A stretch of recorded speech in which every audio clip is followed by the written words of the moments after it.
Hi guys, it's me Shabarna. இன்றைக்கி நம்ம என்ன பார்க்க போகிறோம்னா, இன்றைக்கி வந்துட்டு நம்ம ஜூக்கு தான் வந்துட்டு போகிறோம். இன்றைக்கி என் கூட என் குட்டி தம்பி வரதுனால ஐ எம் ஸோ எக்ஸைட்டட். வாங்க இப்போ வீடியோக்குள்ளே போகலாம்.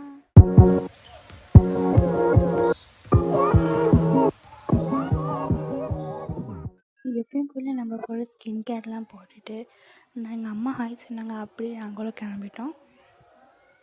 A few moments later. ஜூக்கு போனால் அங்கே யாருமே இல்லை, ஃப்ரீயாக இருந்துச்சு. அப்படியே நாங்களும் உள்ளே போயிட்டு என் தம்பி எல்லாத்தையும் பார்த்துட்டு ரொம்பவே எக்ஸைட்டட் ஆக ஆரம்பிச்சிட்டான். பட் ஆனால் அதெல்லாம் வெறும் பொம்மை தான். என் தம்பி நடந்து வந்துட்டு இருந்தான், அவனும் ரொம்ப ஜாலியாக நடந்து வந்துட்டு இருந்தான். நான் அதெல்லாம் வீடியோ எடுத்துகிட்டு இருந்தேன். இந்த பொம்மை தான் பார்த்தா அவன் ரொம்ப எக்ஸைட் ஆனான். சிம்பன்ஸே அது என்னென்னு எனக்கு தெரில, உங்களுக்கு தெரிஞ்சால் கமெண்ட்டில் சொல்லுங்கள். என் தம்பி அந்த ஃபோட்டோவில் பார்க்க அனைத்தரசமாக இருக்காங்க. இங்கே நிறைய மீன்லாம் இருந்துச்சு அக்வாரியம் கிட்ட. இந்த மாதிரி மீன்லாம் நிறையவே வச்சுருந்தாங்க. அந்த கோஸ்ட் மாதிரிலாம் செட்டப் வச்சுருந்தாங்க.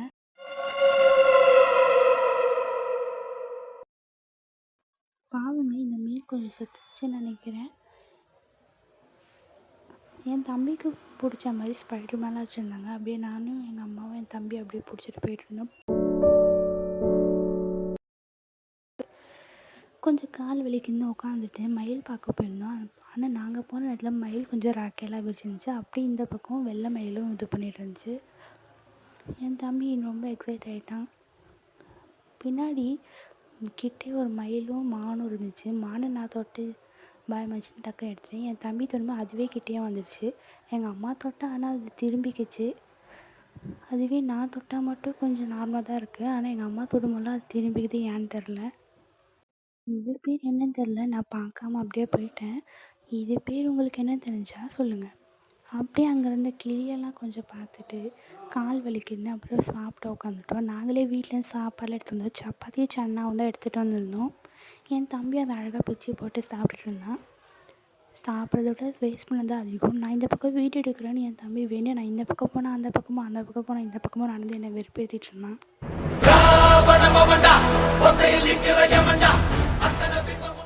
அப்படியே அங்கேருந்து கிளம்பி இன்னும் கொஞ்சம் பெரிய பேர்ட்லாம் இருக்க இடத்துக்கு வந்து பார்க்க ஆரம்பிச்சிட்டோம். இந்த பேர்ட் ரொம்ப அழகாக இருக்குல்ல.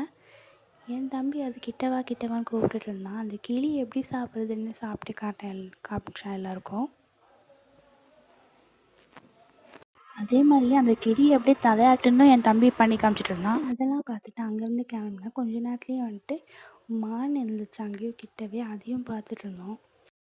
அடுத்து ஐஸ்கிரீம் சாப்பிட போயிட்டோம். ஐஸ்கிரீம் இதில் அவ்வளோவா ஒன்றும் நல்லாவே இல்லை. நம்ம வீட்டுக்கிட்ட சாப்பிட்றதே நல்லா தான் இருக்கும். அதுவும் அப்படியே சாப்பிட்டுட்டு ஈமூ பார்க்க போயிட்டோம். ஈமூ ஃபஸ்ட்டு நான் ஆஸ்ட்ரிச்சு அப்படின்னு நினச்சிட்டேன். அங்கேருந்து அப்படியே கிளம்பி பாகுபலியில் பார்த்தா அந்த எருமை மாடெலாம் பார்க்க போயிட்டோம். இந்த எருமை மாடு ஒன்று கிட்டே இருந்துச்சு. அதெல்லாம் பார்த்துட்டு அப்படியே நான் வீடியோ எடுக்கிறதுக்கு முன்னாடி ஒரு பெரிய மாடு அது குதிச்சிட்டு இருந்துச்சு, ஆனால் அது வீடியோ எடுக்கல. அங்கேருந்து அப்படியே கிளம்பி எனக்கும் என் தம்பிக்கும் சோளம் வாங்கிட்டு சாப்பிட்டுட்டு இருக்கும் போதே கிட்டவே ஒரு மான் வந்துச்சு. அந்த மான் வீடியோ எடுக்க போகலான்னு போகும்போது தான் நிறைய பேர் வந்ததுனால அது அப்படியே தூரமாக போயிடுச்சு. அது வந்து கொஞ்ச நேரத்துலேயே நிறைய பேர் கூட்டம் சேர்ந்துட்டாங்க, அதனால் அதுவும் போயிடுச்சு. அங்கேருந்து அப்படியே நடந்து நாங்கள் டைகரை பார்க்க போயிட்டோம். டைகர் இந்த வாட்டி கொஞ்சம் சோம்பேறி இல்லாமல் நல்லாவே ஆக்டிவாக இருந்துச்சு, நல்லாவே நடந்துச்சு.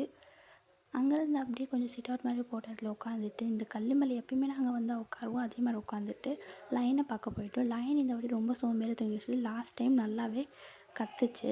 நான் உட்காந்தேன்னு என் தம்பியும் உட்காந்துட்டான். நான் இங்கே ட்ரீயில் ஃபோட்டோ எடுத்துருந்தேன், அதே மாதிரி என் தம்பியும் உட்காந்தான். அப்புறம் இங்கேயும் நின்று அழகாக ஒரு ஃபோட்டோ எப்பயுமே எடுப்போம், அதே மாதிரி இங்கேயும் ஃபோட்டோ எடுத்துகிட்டு மேப்பை பார்த்துட்டு அந்த பக்கம் போகணும். இங்கேயும் நிறைய மான் இருக்குதுன்னு அந்த சீக்கிரமாக இந்த இடத்துலேருந்து கிளம்பிட்டோம். ஆனால் இந்த மான்லாம் டக்குன்னு ஏன் தெரியல, ஒரு மான் போனோன்னே எல்லா மானுமே பின்னாடியே ஓட ஆரம்பிச்சிருச்சு. டீ குடிக்கலான்னு போனோம். அங்கே நல்லாவே அழகாக ஒரு கிட்டவே ஒரு மான் நல்லா கூர்மையாக கொம்பு வச்சுன்னா அங்கேருந்து ஃபோட்டோ எடுத்துகிட்டு அப்படியே கிளம்பணும். அங்கே அப்படியே ஆஸ்ட்ரிச்சை பார்த்தோம். அது என்ன பண்ணுச்சுன்னு நீங்களே பாருங்கள். என்னடா மூஞ்சி இது, இதெல்லாம் வியாபாரம் ஆகாது. அப்படியே என் தம்பி ரொம்ப டயர்டாயிட்டானே எங்கள் அம்மா மேலே படுத்துக்கிட்டே போயிட்டு இருந்தான். அப்படியே நைட்டு பேர்ட்ஸ்லாம் பார்க்கலான்னு போனோம், ஆனால் அது வந்துட்டு க்ளோஸ் தான் இருந்துச்சு. டிஸப்பாயின்மெண்ட்லி வந்துட்டு. ஆனால் இது வரைக்கும் நான் பார்த்ததே இல்லை. அழகாக சன்செட்டையும் அங்கேருந்து பார்த்துட்டு ஸ்டோருக்கு போனோம். அது ஜூவில் கடை வச்சுருப்பாங்களே, எனக்கு எதுவும் வாங்கலை. பட் ஆனால் என் தம்பிக்கு வாட்ச் இல்லைன்னு ஒரு வாட்ச் மட்டும் வாங்கினோம். அவன் ரொம்ப நாளாக வாட்ச் கேட்டுக்கிட்டேன்னா என் வாட்சை பார்த்து அவனுக்கு அழகாக லைட்டை எறிகிற மாதிரி ஒரு வாட்சும் வாங்கி கொடுத்துட்டு அவன் ரொம்ப ஹாப்பி. அப்படி இந்த இடத்துலேருந்து வெளியே வந்துட்டோம். ஃபோட்டோ போஸ் கொடுக்கணும், அதே மாதிரி என் தம்பியும் போஸ் கொடுத்தான். வந்ததை விட இப்போ கூட்டம் கம்மியாகவே இருந்துச்சு. என் தம்பியும் பாய் சொல்லிட்டான். இந்த வீடியோ உங்களுக்கு பிடிச்சிருந்தா நம்ம சேனல் சப்ஸ்கிரைப் பண்ணிவிட்டு பெல் ஐக்கானை கிளிக் பண்ணிக்கோங்க. அப்போ தான் நம்ம போகிற வீடியோட நோட்டிஃபிகேஷன் உடனே வரும். Bye guys.